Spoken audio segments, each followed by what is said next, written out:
aqui alguém nessa noite que é a primeira vez que entra nessa igreja? Levanta a mão, só levanta a mão. Tem alguém? Nós temos lá também no meio, lá atrás, aqui, nós temos várias pessoas. Primeiro, são muito bem-vindos. Vocês não têm ideia de como vocês alegram o nosso coração de estar aqui nessa noite. Eu estive olhando agora às 7h46. Hoje tem tempo para pregar.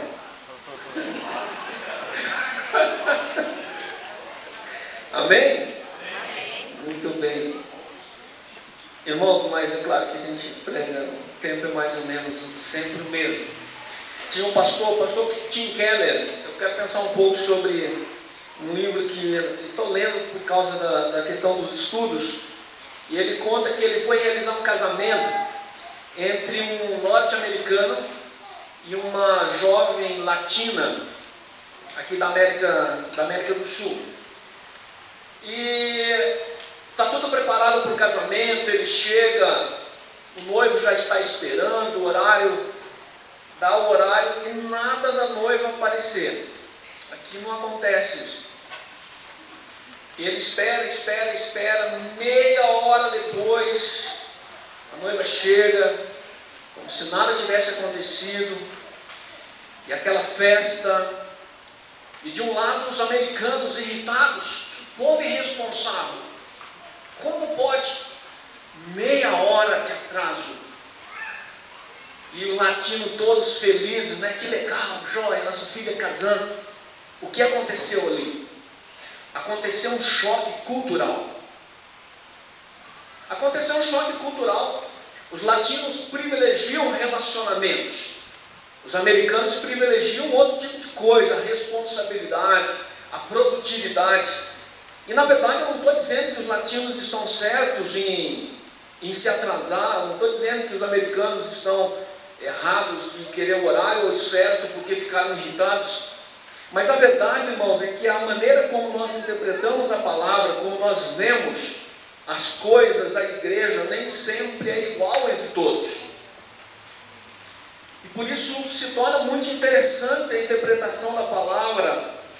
E a palavra, inclusive, quando nós conhecemos culturas diferentes e analisamos o próprio contexto em que foi escrito, a gente se surpreende tantas vezes. E o Tim Keller, ele conseguiu implantar com sucesso uma igreja presbiteriana em Nova York. Nova York é uma das cidades mais secularizadas do mundo. Quando você fala que foram implantadas igrejas em determinadas regiões dos Estados Unidos, é fácil, em palavras simples, né? Mas quando se fala em Nova York, não é uma coisa fácil. E o Tim Keller, ele diz que o maior problema dos pastores e as igrejas, muitas vezes, elas não avançam, porque nós entendemos que todo mundo que está na igreja é convertido. Todo mundo que está na igreja já entendeu o plano de Deus. Todo mundo que já está na igreja já se sente salvo. Mas na verdade ele diz que a igreja física é uma e a verdadeira igreja é outra. Em outras palavras, se Jesus voltar agora, nesse momento, há essa possibilidade séria. Se ele voltar nesse momento, se você ficar, você nunca fez parte da igreja. A igreja verdadeira é só aquela que sobe. Então Jesus, quando ele esteve na terra, só que aí entra um fator interessante. Jesus, quando ele esteve na terra, irmãos, que ele foi escolher 12 discípulos, eu quero te perguntar, analisa, por que é que ele não escolheu fariseus para começar o reino de Deus? Por que é que Jesus, quando chegou à terra, não escolheu os escribas que conheciam todo o Antigo Testamento, letra por letra, e tinham decorado grande parte dela? Por que é que Jesus escolhe pescadores? Por que é que Jesus escolhe homens que não eram tão religiosos assim? Ele teve mais facilidade para trabalhar com pessoas que não eram religiosas. A igreja do século 21, como é que a igreja do século 21 está absorvendo os ensinos de Jesus Cristo? Como é que nós hoje analisamos a Bíblia? Ainda mais com a nossa cultura. Romanos capítulo 1, verso 16 e 17. Nós vamos dar uma passeada. Olhe para mim. Você aí atrás, os adolescentes às vezes conversam demais. O pessoal reclama, sentei, hoje eu vou dar uma bronquinha neles, né? Só hoje. Preste atenção. Essa palavra, se você não prestar atenção, ela não vai ter um bom efeito. Mas eu não vou te dizer, por favor, não estou te chamando dizendo que você é só um religioso. Mas eu preciso me analisar nessa noite. Romanos 1, 16 e 17.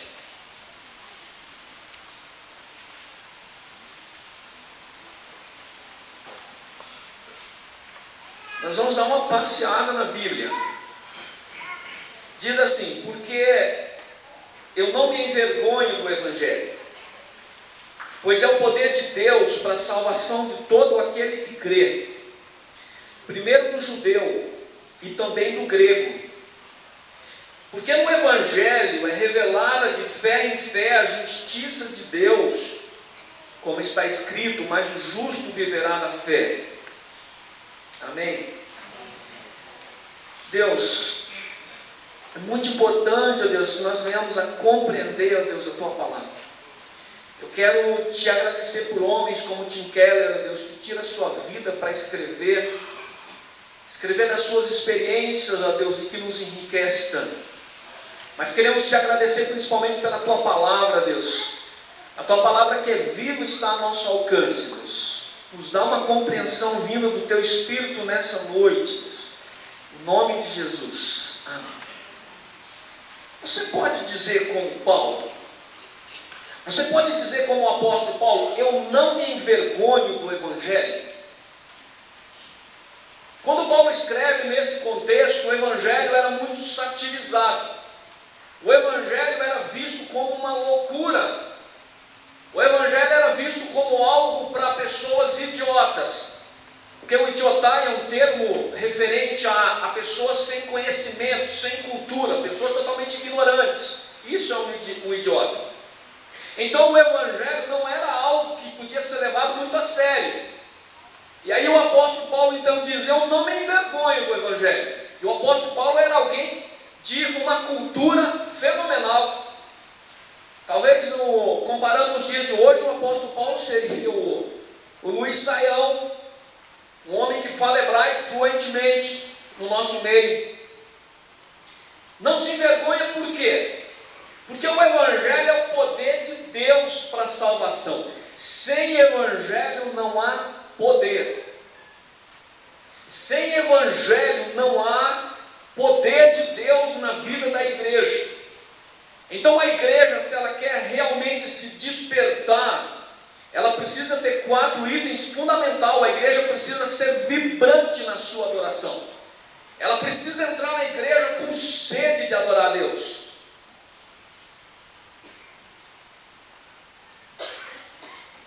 A Agatha está mexendo no teclado ali. Ela tira eu aqui. Mas joia, não tem problema. Isso aqui faz parte da vida. Então nós precisamos entrar com sede de adorar a Deus na igreja. A gente precisa também ter uma pregação forte. E pregação forte significa púlpito e significa pregação aí fora também. A igreja precisa também ter uma comunhão forte.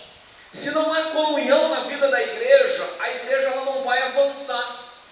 Então quando as pessoas chegam, entram na igreja batista da Vila Americana, elas precisam entender: eu estou num lugar em que as pessoas querem que eu esteja aqui.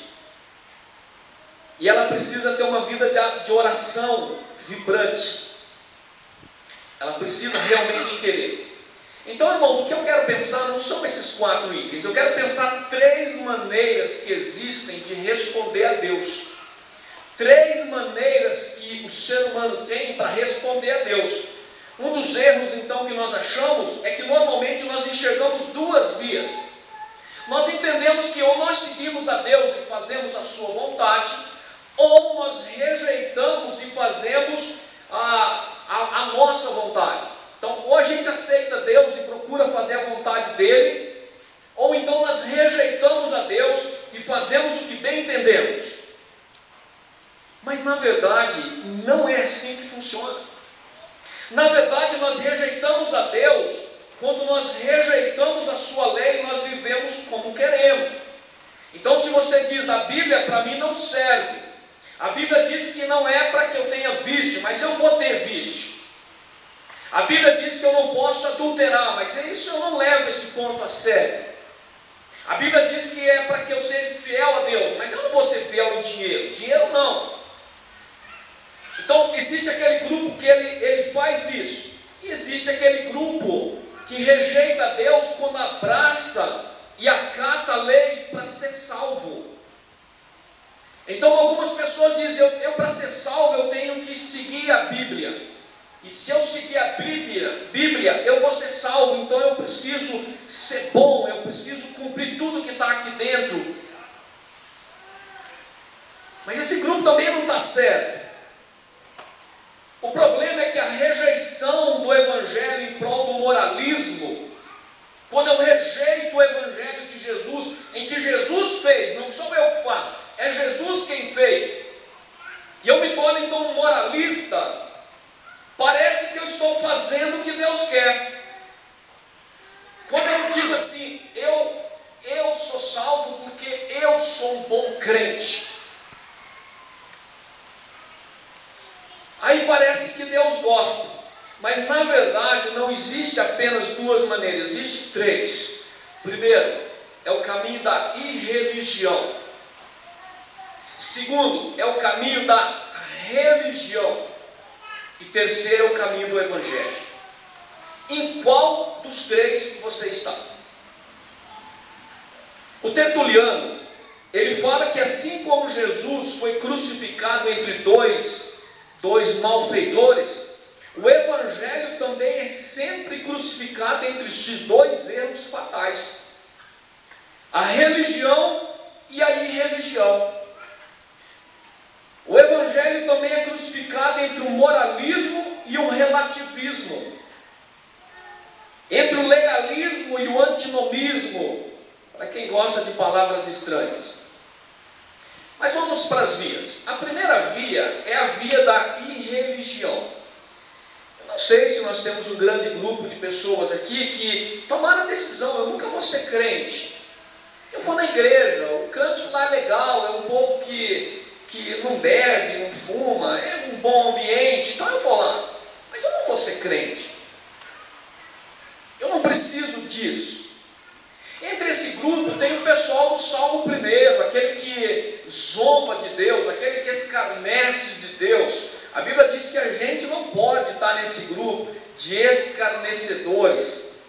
Os escarnecedores, zombadores, e tem aquele que simplesmente diz, pode ser bom, mas não serve para mim. Não é suficiente. Então essas pessoas, elas estão, em religião é esquivar-se de Deus como Salvador e Senhor, desprezando totalmente. Alguém que diz, eu não vou ser crente, eu não quero, não serve, não fale para mim. Faz uma escolha livre e pensada, eu não vou ser obediente. Amados, às vezes nós ficamos surpresos, e muitas pessoas gostam até de postar no Facebook o seguinte: a Suécia tem uma cultura fenomenal, eles não são crentes. Na verdade, todo ser humano foi criado por Deus, e as pessoas, elas têm algo de bom em toda a cultura, tem algo de ruim em toda a cultura, e às vezes nós olhamos e falamos, nossa, os costumes são bons, lá eles não roubam. Tem um lugar aí que você entra num lugar e daí você paga, você pega o troco. No Brasil também não desce muito certo, mas lá dá certo. Por quê? Porque na verdade o ser humano tem algo de Deus dentro deles, mas são pessoas que colocam a fé em outras coisas. Elas não colocam a fé em Deus. E coloca uma coisa no teu coração: nada pode substituir Deus. Eu tenho uma família maravilhosa, não substitui Deus. Eu tenho bem, saúde, fama, nem mesmo sofrimento, nada pode substituir Deus. Romanos 1, 18 a 21 fala sobre isso. Pois no céu é revelada a ira de Deus contra toda a impiedade e injustiça dos homens que detêm a verdade em injustiça. Porquanto o que de Deus se pode conhecer, nele se manifesta, porque Deus lhes manifestou. Pois os seus atributos invisíveis, o seu eterno poder e divindade, presta atenção, são claramente vistos desde a criação do mundo. Só não vê Deus quem não quer. Sendo percebido mediante as coisas criadas, de modo que eles são inexcusáveis. Ninguém pode chegar diante de Deus e dizer: eu não tinha noção que o Senhor existia. Deus vai dizer: você acreditou no Big Bang? Fala sério, você acreditou no Big Bang? Você acreditou que foi tudo acaso? Porquanto, tendo conhecido a Deus, contudo não o glorificaram como Deus. Presta atenção. Tendo conhecido a Deus, não o glorificaram como Deus, nem lhe deram graças. Amados, esse grupo, normalmente, o grupo da irreligião, é extremamente relativista. Em outras palavras, se é para o meu bem, eu quero. Se o meu filho que faz, está certo. Sempre tem um mais. É a pós-modernidade que o irmão Gabriel mencionou aqui hoje cedo. Sempre tem um mais. Roubou, mas roubou, mas o outro também rouba. Matou, mas tinha um motivo para matar. Furou o sinal, furou, mas porque estava com pressa. Não declarou imposto de renda, não declarou porque o imposto no Brasil é muito caro. Sempre tem um mais.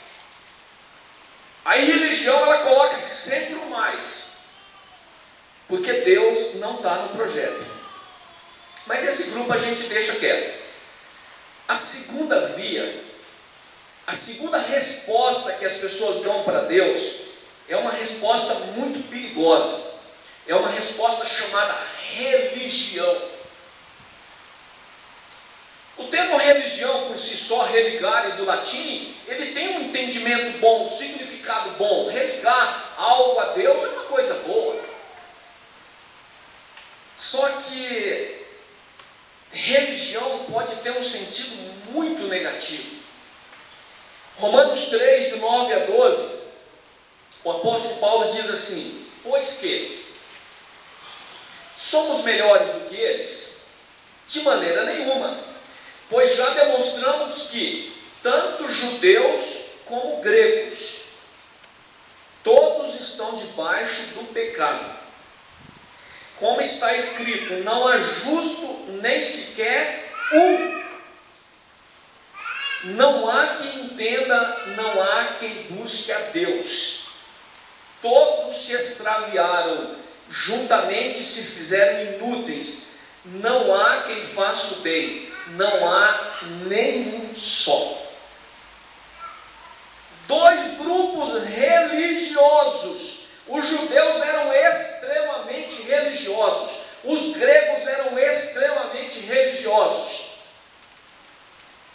E Paulo diz: são religiosos que não estão com Deus.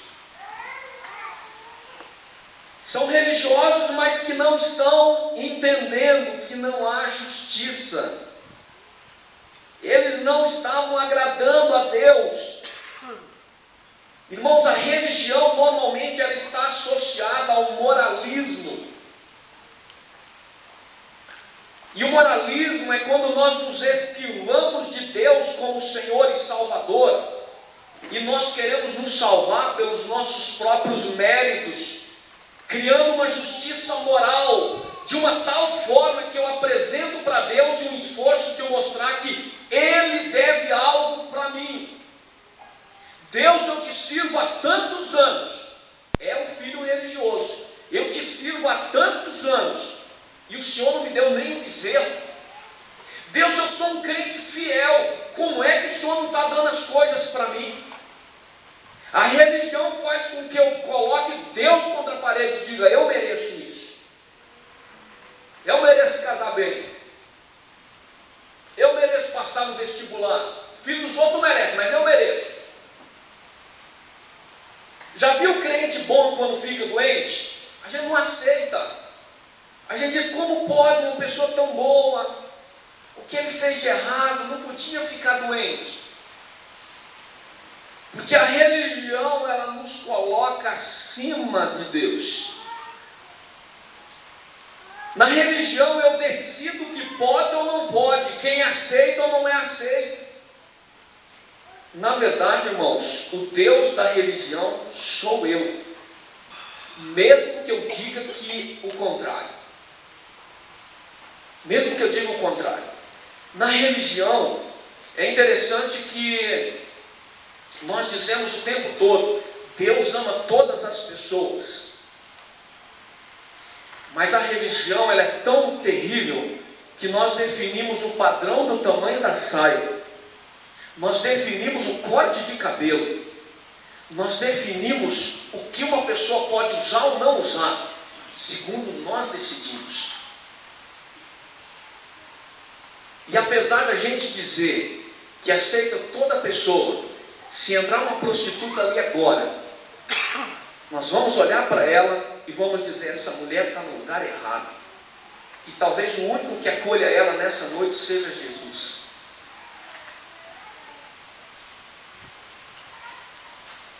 Você percebeu que fariseu não se dava bem com pecador e Jesus se dava? Você percebeu isso? O religioso, na verdade, ele busca a Deus muitas vezes em benefício próprio. Irmão, presta atenção nisso.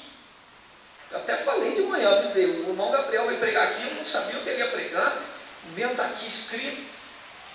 Mas o religioso, ele tem esse problema, ele vem na igreja em benefício próprio. E nós, pensa bem, por que você é crente? Ah, eu sou crente, porque se eu sou crente, o meu filho vai ser criado com amigos crentes. Eu estou pensando em quem? Em Deus ou em mim? Eu sou crente porque quando eu sou crente eu consigo ter uma casa. Eu estou pensando em quem? Em Deus ou em mim? Eu sou crente porque quando eu sou crente eu caso com uma mulher direita. Eu estou pensando em quem? Em Deus ou em mim? Então é interessante que nós vamos na igreja muitas vezes pensando em nós e não em Deus. Só que o evangelho não é assim. Com o evangelho nem sempre é assim. A igreja precisa de um despertamento, irmãos, porque a religião diz assim, presta atenção. A religião diz, eu obedeço, portanto eu sou aceito por Deus. O evangelho não diz assim. O evangelho diz, eu sou aceito por Deus, por meio de Cristo, portanto eu obedeço. Eu não precisei fazer nada para ser aceito por Deus. Se você encontra uma pessoa que está na rua, mendigando, essa pessoa ela é aceita por Deus. Se você vai numa penitenciária, aquelas pessoas que estão lá, elas são aceitas por Deus. Isso é evangelho. Religião só aceita a pessoa boa, no conceito dela. Evangelho, a ação não é minha.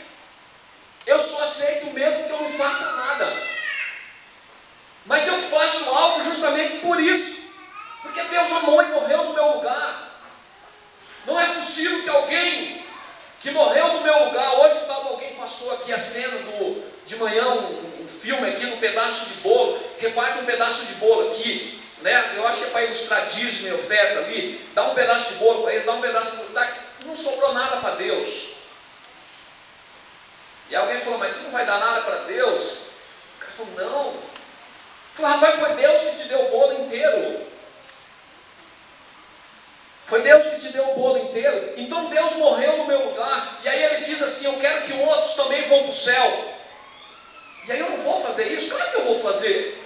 Claro que eu vou me esforçar para que outros vão para o céu também. A religião, irmãos, ela é uma falsificação bem aceita. Presta atenção nisso. A religião é uma falsificação muito bem feita do evangelho.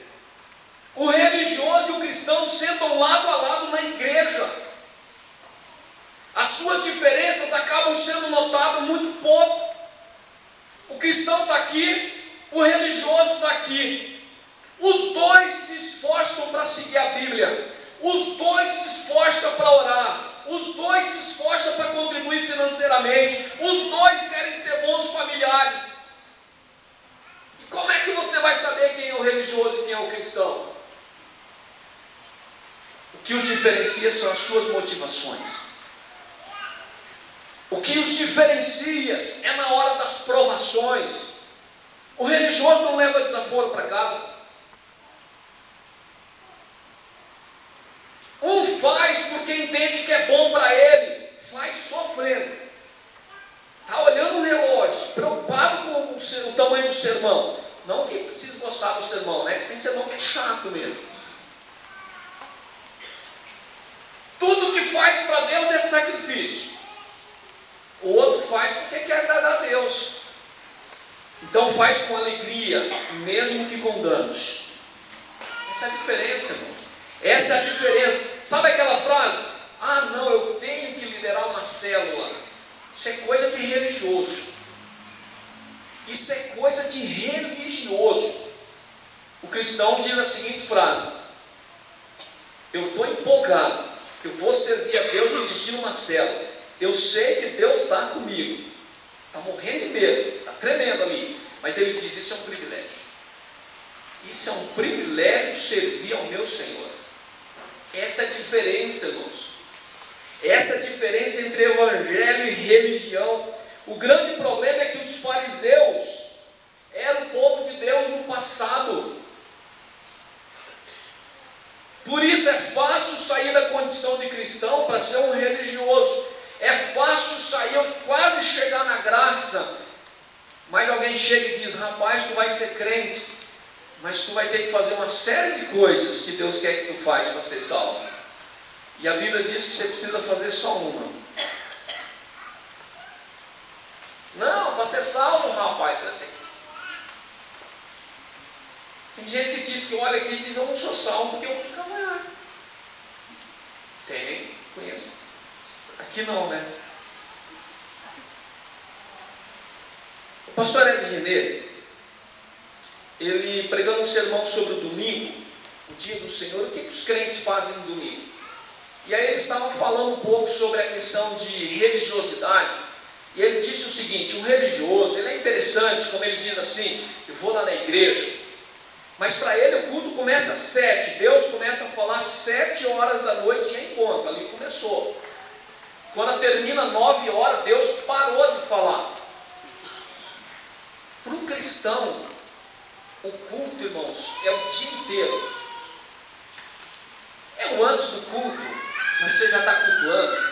Durante o culto você continua. Termina o culto, você vai em frente. Tem gente que sai ali fora e já dá um que procole. Ele fala: agora já não está mais no culto, agora eu posso tirar satisfação contigo. Já viu isso? Jesus fala em Marcos, no capítulo 7, versos 6 e 8, em um diálogo que ele teve com os escribas e fariseus. Os escribas e fariseus, eles eram muito vistos na época. Só que eu achei interessante que, conversando com um judeu, eu descobri que eles são bem vistos até hoje. Conversando com um judeu, ele disse para mim: Jesus desvirtuou os fariseus. Aí Jesus disse para eles o seguinte: bem profetizou Isaías acerca de vós, hipócritas, como está escrito: este povo honra-me com os lábios, o seu coração, porém, está longe de mim. Seu coração está com Deus? Mas em vão me adoram, ensinando doutrinas que são preceitos de homens. Doutrinas que são preceitos de homem. Irmãos, toda vez que você abrir a boca para falar, você para pensar se realmente está na Bíblia. Você para ver se realmente Deus pediu aquilo, ou se é uma coisa que culturalmente você entendeu assim. Vós deixais o mandamento de Deus e vos apegais à tradição dos homens. Mateus 23, 23, falando de dízimo e justiça e outras coisas, Jesus diz que toda vez que falta amor no coração de uma pessoa, ali está um religioso em potencial. Amados, toda vez que me falta amor para com alguém, Jesus não morreu por uma parede, mas Ele morreu por todas as pessoas. Sempre que eu afasto alguém desse Jesus, a religião se tornou um peso maior que o Evangelho. O bom samaritano exemplifica isso. Aqueles homens, eles tinham alguns rituais a cumprir, eles tinham algumas coisas, não dava para eles se envolver com um homem caído. Eram religiosos. Tem uma frase que fala o seguinte, o Tim Keller fala isso, né? Pregue o Evangelho, se necessário use palavras. Quantos já ouviram essa frase? Pregue o Evangelho, se necessário use palavras. Essa frase o Tim Keller diz, está errada. Ele é desafiador, mas ele tem bastante anos de ministério, ele pode falar isso. Por que está errado? Está errado, irmãos, porque o Evangelho tem muito mais a ver com o que Deus fez por nós do que o que nós fizemos por Ele. O Evangelho tem muito mais a ver com o que Deus fez por nós. A fé não pode vir senão pelo ouvir. Efésios 1,13 diz, no qual também vós, tendo ouvido a palavra da verdade, o Evangelho da vossa salvação, e tendo nele também crido, fostes selados com o Espírito Santo da promessa. Você não precisa sentir um arrepio na espinha para aceitar Jesus. Você só precisa ouvir que o Evangelho, ou seja, Jesus morreu no seu lugar, para te tirar da ira de Deus, e você olha e diz, eu aceito esse sacrifício de Jesus. E quando você crê nessa salvação, então você é selado com o Espírito Santo. Paulo pede oração para que ele seja dada a palavra no abrir da sua boca, para com intrepidez fazer conhecido o mistério do Evangelho. Efésios 6,19. Irmãos, quando a gente diz, eu vou sair por aí, eu estou testemunhando quando eu pago certo, troco o ônibus. Que testemunhando? Você não acha que é obrigação, qualquer ímpio faz isso. Você precisa falar, você precisa ir lá e dizer, olha, Jesus tem algo, rapaz, vamos lá na igreja, Deus vai falar contigo lá, vamos lá na célula lá em casa, ou vamos na célula do meu vizinho.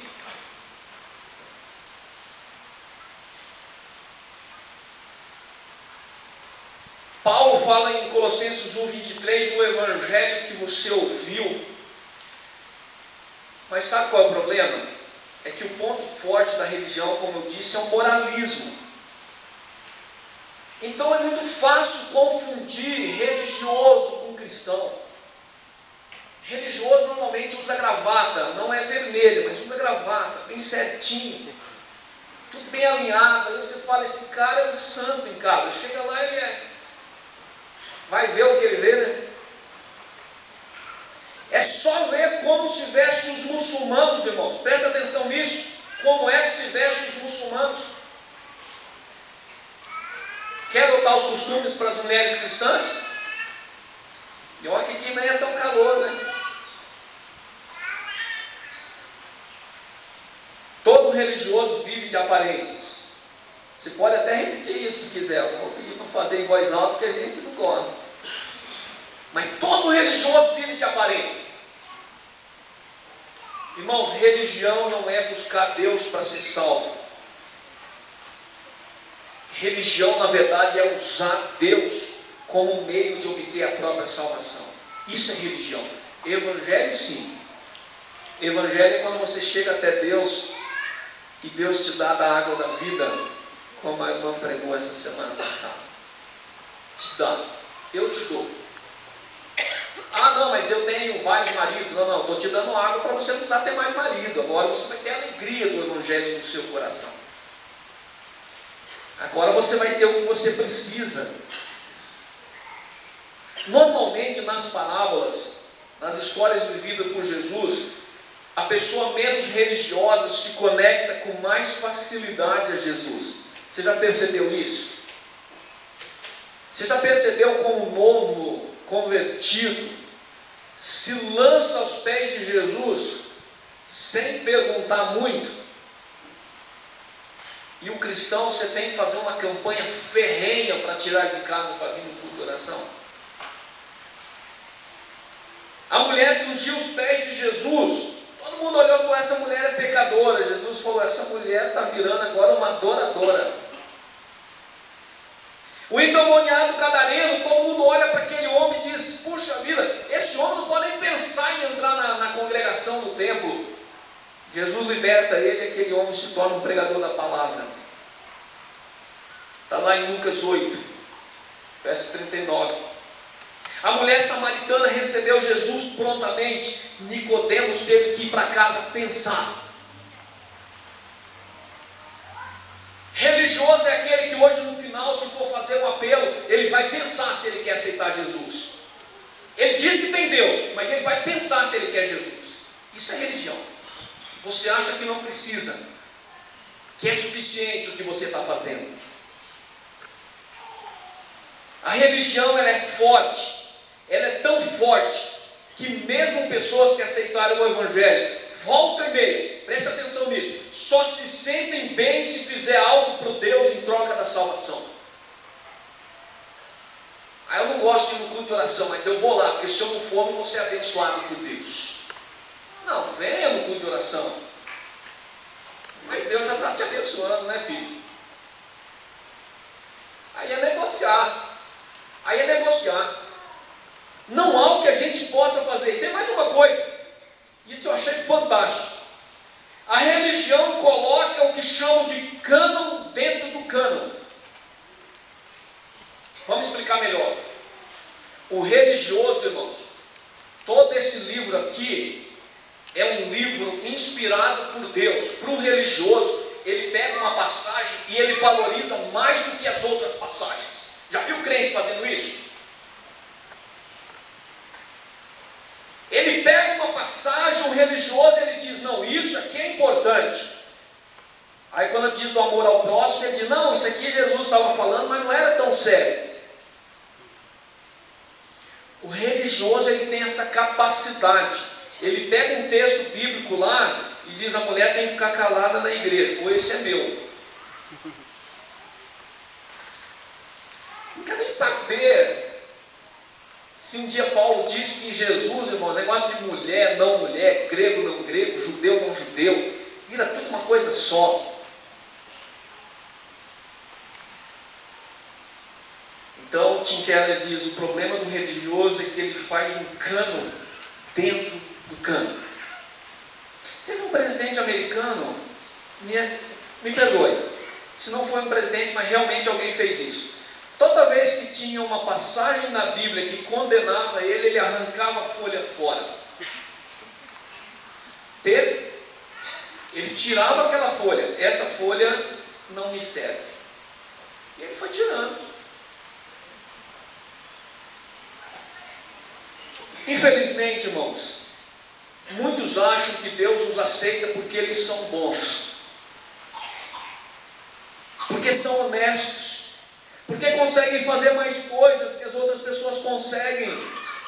Você já imaginou um bisturi se orgulhando de uma cirurgia bem feita?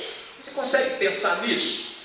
O bisturi olha e fala: rapaz, não é que eu cortei certinho lá? Não acontece, irmãos, porque o bisturi é só ferramenta na mão de um médico. Irmãos, o que você faz não é nada, é só a mão do médico, de Deus operando na tua vida. Jesus falou: sem mim nada podeis fazer. Amém? A gente tem que parar com essa história de que eu já fiz o suficiente para Deus, agora eu posso descansar, eu posso me aposentar. A Bíblia diz aqui: não é um descanso de ninguém não, filho. O Salmo 23 nos mostra o que? Ele faz, Ele me conduz, Ele restaura, Ele está comigo, Ele me protege, Ele prepara a mesa, Ele unge a minha cabeça. E para não ficar dúvida, Ele ainda diz: por amor do seu nome, do nome dEle. Ele é que faz tudo no Salmo 23.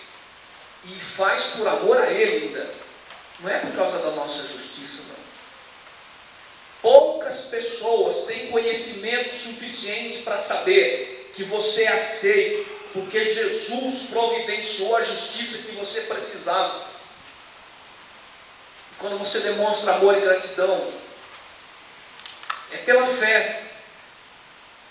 O crítico, irmãos, Presta atenção nisso.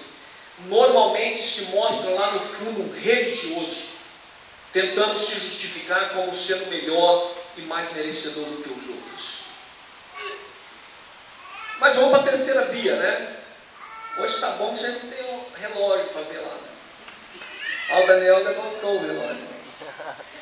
A terceira via, a primeira é a via da irreligião, é aquele que não aceita. A segunda via é a via da religião, irmãos. Essa via é muito perigosa. A terceira via é a via do Evangelho. Amados, essa via é maravilhosa. O que é Evangelho? O Evangelho tinha significado no Antigo Testamento, tinha significado no começo, na Septuaginta, mas Evangelho é boa notícia. É uma boa notícia de que nós fomos resgatados de um perigo. O Evangelho não tem a ver com algo que eu desenvolvo e ofereço a Deus, de modo que eu posso cobrar a Ele por isso. Não. Evangelho, na verdade, significa Deus desenvolvendo e nos oferecendo algo através de Jesus Cristo. É totalmente de graça, você não fez nada. 1 Coríntios 1,30 diz que vós sois dele em Cristo Jesus, o qual para nós foi feito por Deus sabedoria e justiça e santificação e redenção, para que, como está escrito, aquele que se gloria, glorie-se no Senhor. Então, irmãos, o Evangelho é uma boa notícia, não é um bom conselho. Eu não estou te aconselhando para você aceitar Jesus. Estou dando uma boa notícia para você, de que Jesus morreu no seu lugar. Você não está entendendo, você está indo para o inferno. Você não está entendendo que a ira de Deus vai te encontrar lá no final. Não é a Igreja Batista que prega, é a Bíblia que diz. Você não está entendendo, você está indo para o abismo. E eu estou te dizendo que Jesus morreu no teu lugar. Eu estou te dando essa notícia. Oi, Gustavo, Jesus morreu no teu lugar. Vem aqui que você não vai cair no abismo mais. Muitos pegam o Evangelho como conselho. Ah, é legal, eu vou pensar se eu vou aceitar Jesus. Eu vou pensar se eu quero. Se eu te oferecer 10 mil reais aqui, você vai pensar se você quer? Quem aqui vai pensar se quer os 10 mil ou vai querer na hora? O que é que vale mais, Jesus ou 10 mil reais? Por favor, né? 1 Tessalonicenses 1,10 fala que o Evangelho é a notícia que nós fomos resgatados da ira vindoura no fim dos tempos. Irmãos, o maior problema da condição humana é estar sujeito à ira de Deus. Romanos 1,18-32. Ah, pastor, o maior problema é a corrupção, o maior problema é as doenças, o maior problema é a tragédia que houve em Santa Catarina. Irmãos, não é. Desde o Éden nós vivemos com um planeta cheio de doenças, um planeta com guerras, corrupções, violências, desastres naturais, pobreza, racismo, envelhecimento, morte, desde que o universo o mundo é mundo.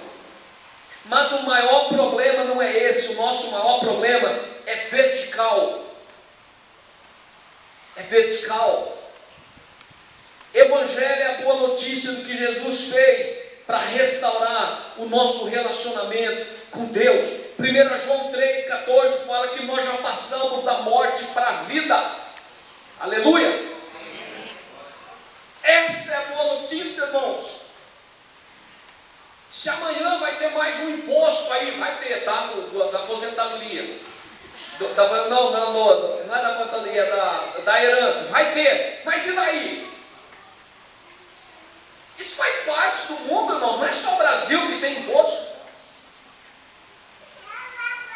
O nosso problema não é o imposto. O nosso problema real é o dia que a gente for encontrar com Deus. Esse que é o grande problema. Ou você está em Cristo ou não está. Não é uma religião, pastor, eu já sou membro da igreja tal. Isso não resolve o teu problema. Ou você está perdoado ou não está. Ou tem vida eterna ou não tem. Ou você é cristão ou não é. pessoas que pensam, eu gostaria de ser, mas eu não sou bom o bastante para isso.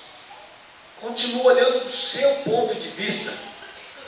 Irmãos, Deus não olha do nosso ponto de vista, Ele olha do ponto de vista dele. Isso pode parecer humildade. Nossa, eu não sou bom o suficiente para ter Jesus no meu coração. Mas na verdade é uma mentira do diabo, que você tem que ser bom o suficiente. Deus salva pecadores. Irmãos, presta atenção nisso. Evangelho não são os resultados do Evangelho. Aquele é crente, aquele tem o Evangelho no coração. Olha só, ele tem certinho, está tudo certinho na vida dele. Isso é o resultado do Evangelho. Amém, graças a Deus. Mas Evangelho, irmãos, é aquela notícia que chega lá para aquela pessoa mais desgraçada, no momento mais difícil que ela está vivendo, e diz assim: Deus veio para buscar você, para te dar salvação. O Martinho Lutero, ele fala que nós somos salvos só pela fé. Mas pastor, a Bíblia diz isso também? Claro que diz. Aí o Lutero complementa a frase, ele diz: mas não uma fé que permanece só. Nós somos salvos só pela fé, mas não uma fé que permanece só. Ou seja, é natural que como cristão, a gente vai querer levar outras pessoas para Jesus, a gente vai querer caminhar. Mas o Evangelho, irmãos, ele cria uma vida de amor, mas a vida de amor não é em si o Evangelho. Se nós pregamos apenas doutrina e ética gerais, nós não estamos pregando o Evangelho, irmãos. Os orientais são muito mais disciplinados do que nós, sem o Evangelho. Jesus não era simplesmente um homem bom, tira isso da sua mente. Jesus não é só um exemplo para você. Na verdade, Jesus foi, sempre vai ser a segunda pessoa da Trindade, aquele Deus que pode libertar você de tudo. O religioso, ele é um cristão nominal. O religioso é o irmão mais velho.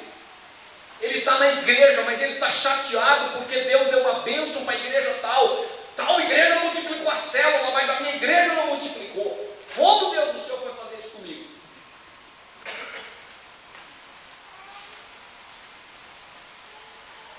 O religioso é o irmão mais velho que não se alegra com o irmão sujo que volta para casa. Já viu crente? Eu vi na internet um dia uma mulher desabafando. Eu não passei para frente, eu achei que alguém podia não gostar, mas aquela mulher estava desabafando. Ela disse: a Xuxa não pode se converter. Ela nasceu bonita, rica, e ainda quer ir para o céu? Não pode.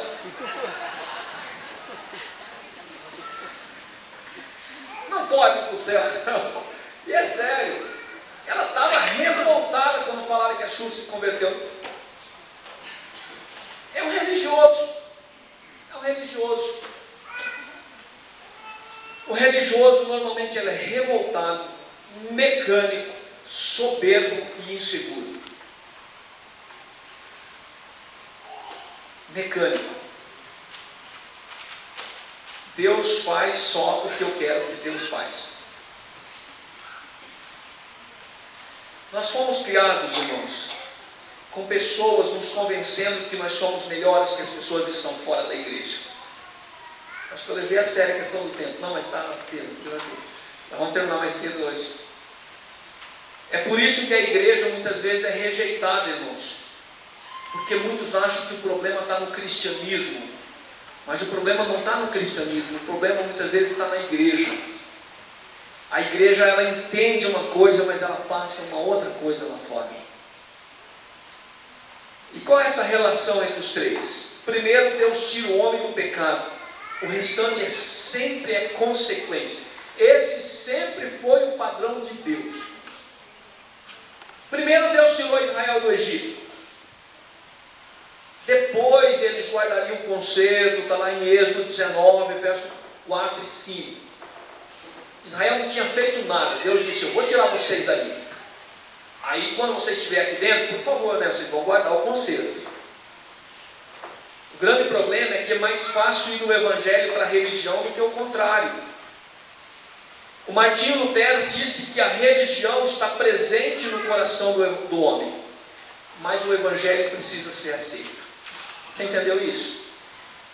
A religião está presente no coração do ser humano, mas o evangelho precisa ser aceito. Eu preciso querer. Um rio de água viva que corre, que renova, que dá alegria, que tira o peso, precisa ser aceito.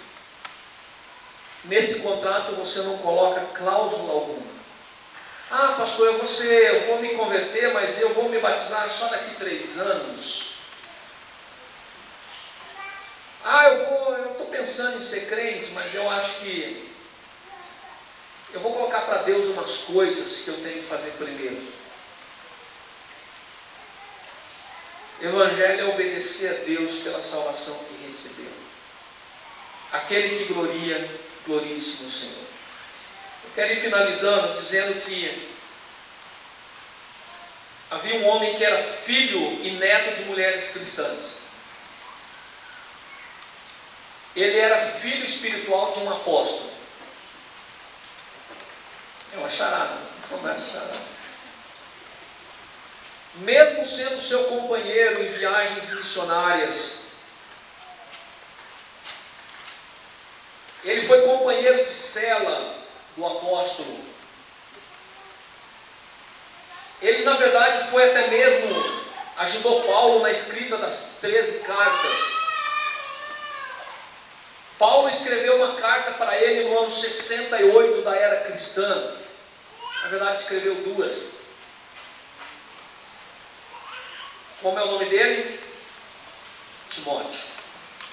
Primeiro bispo de Éfeso, provavelmente.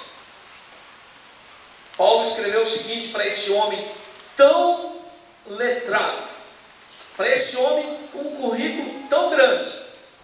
Paulo diz assim: lembre-se sempre de Jesus Cristo, que é de descendência humana e que ressuscitou segundo o meu evangelho. Segundo Timóteo capítulo 2, verso 8, a tradução de Filipenses. Em outras versões, Paulo falou para Timóteo: não esqueça de Jesus, não desprenda os olhos de Jesus, não vire as costas para Jesus, não tire Jesus de foco, não ponha Jesus de lado, não empurre Jesus para trás, não projete a sua sombra sobre Jesus, não substitua Jesus. Quantos líderes de igreja estão cada vez mais cometendo o crime de projetar a sua sombra sobre Jesus, criando uma religião, criando um novo caminho para ir para o céu. Igrejas que pregam claramente: eu fui curado nessa igreja, na outra Deus não atua. Isso é religião. Você não precisa de religião, você precisa de evangelho. Você precisa de evangelho. Irmãos, quando aqueles fariseus, eles são confrontados por um homem dizendo: vocês são religiosos, vocês são hipócritas, eu não aceito o culto de vocês. Você fala: mas como não? Está certo que a gente gosta de fazer umas coisinhas erradas aí, mas a gente faz o que a gente cumpre, a gente quer ser bom o suficiente. Como é que alguém vem dizer para a gente que a gente é só religioso? Talvez nessa noite você precise se questionar até que ponto você tem um evangelho dentro do seu coração, ou até que ponto você é religioso. Ah, eu tenho uma religião, eu acendo uma vela para um santo, eu faço um esforço aqui, eu faço um esforço ali, quando eu posso eu vou na igreja, quando eu posso eu vou no curso, quando eu posso. Mas tudo isso é coisa de religião. Evangelho é a graça de Deus sobre a tua vida. Evangelho é Jesus morrendo no teu lugar, para você não precisar enfrentar a ira de Deus um dia. Isso é evangelho. Vamos cantar.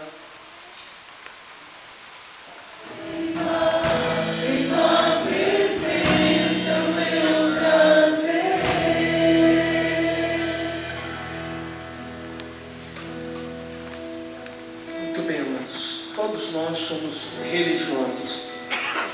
E alguns vão, com o tempo, tentando abafar a religiosidade na sua vida, se tornam pessoas irreligiosas. Elas decidem viver sem Deus durante toda essa vida. Mas eu creio que todos que estão aqui nessa noite decidiram viver com Deus. Só que talvez alguns ainda estão na religião. Ainda estão acreditando que frequentar uma igreja é suficiente, que fazer algumas orações vai resolver a questão. Mas na verdade o pecado continua diante de você. E somente quando você aceita a boa notícia que Jesus já morreu no teu lugar, a boa notícia é que é o Evangelho de Jesus, aí sim você encontra descanso para a tua alma. Jesus disse: vinde a mim todos que estão cansados e sobrecarregados, e eu vos aliviarei. O alívio não está numa religião, numa igreja. O alívio está em Jesus Cristo. Você quer experimentar esse alívio nessa noite? Levanta a sua mão que eu quero orar pela sua vida. Graças a Deus pela sua vida. Graças a Deus pela vida do irmão também. Mais alguém quer experimentar? Graças a Deus pela vida do irmão. Graças a Deus pela vida da irmã. Pode abaixar a mão. Graças a Deus pela vida do irmão. Mais alguém? Às vezes lá no seu coração você está dizendo: eu preciso desse Jesus, mas eu vou encontrar algumas resistências. Sabe, quer dizer que essas resistências, elas deixam de ser suas e passam a ser de Jesus quando você aceita Ele. Mas alguém quer entregar a vida para Jesus nessa noite? Levanta a sua mão que a gente vai orar. Graças a Deus. Mais alguém?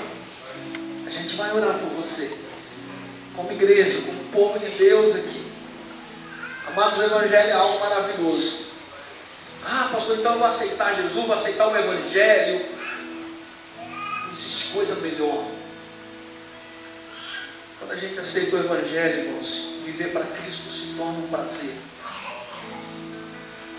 Prazer maravilhoso. Vem aqui na frente, você que levantou a mão, vem aqui, pastor Paulo, nós vamos estar orando por você. Vem aqui para a gente orar junto como igreja. Saia do seu lugar. Você talvez não tenha levantado a mão, mas diz: eu quero essa oração. Eu quero essa oração. Vem aqui para a gente orar junto. Para a gente fazer. É o meu abrigo, meu lugar secreto. Só tua graça me basta, em tua presença meu prazer. Do Santo dos Santos, a fumaça me esconde. Só teus olhos me veem, debaixo de tuas asas é o meu abrigo, meu lugar secreto. Só tua graça me basta, em tua presença meu prazer. O pastor Caio Fábio, lá no passado eu lembro que ele fez um apelo, e naquele apelo eu achei muito interessante que ele disse o seguinte: Jesus, quando ele morreu, ele foi sendo levado por uma cidade, subiu em um monte, todos podiam ver a humilhação que ele sofreu no seu lugar. E de repente você diz: eu gostaria de aceitar esse Jesus, mas eu estou com vergonha de fazer isso aqui. Sabe, o inimigo, ele procura nos envergonhar, mas o que Jesus fez por você, em nome de Jesus, sai do seu lugar, vem aqui à frente, entregar a sua vida para o Salvador Jesus Cristo. E você não vai precisar de uma religião, porque você vai ter Jesus no seu coração. Nós vamos orar. Nós estamos muito felizes de ver pessoas aqui à frente, entregando a vida para o nosso Salvador. O pastor Paulo vai orar, o pastor Levi está aqui à frente também. Nós vamos estar orando. Igreja, feche os olhos e intercede conosco, pelas misericórdias de Deus. coisa linda, que coisa maravilhosa. Antes eu quero orar com ele só aqui após essa palavra. Vocês intercedam aí. Quero que vocês aqui na frente, olha para o pastor. Você vai falar comigo uma oração que está entregando o coração para Jesus. Vocês vieram para essa batalha. Então diga comigo agora assim, está no fundo do coração: Senhor Jesus, nós estamos neste momento entregando a nossa vida a Ti. E a partir de agora, eu tenho certeza que os meus pecados estão perdoados pelo derramamento do Teu sangue lá na cruz. Eu não preciso fazer nada para ser aceito por Ti, a não ser crer de todo o coração que Tu és o Salvador. Amém. Agora nós vamos orar. Meu Deus, em nome do nosso Senhor e Salvador Jesus Cristo, eis as vidas que estão colocando, Senhor, toda a sua caminhada aos Teus pés. E essa igreja intercede agora, pedindo, Senhor, que Tu dê forças a eles, dê forças a elas, a todo esse povo que está aqui, Senhor.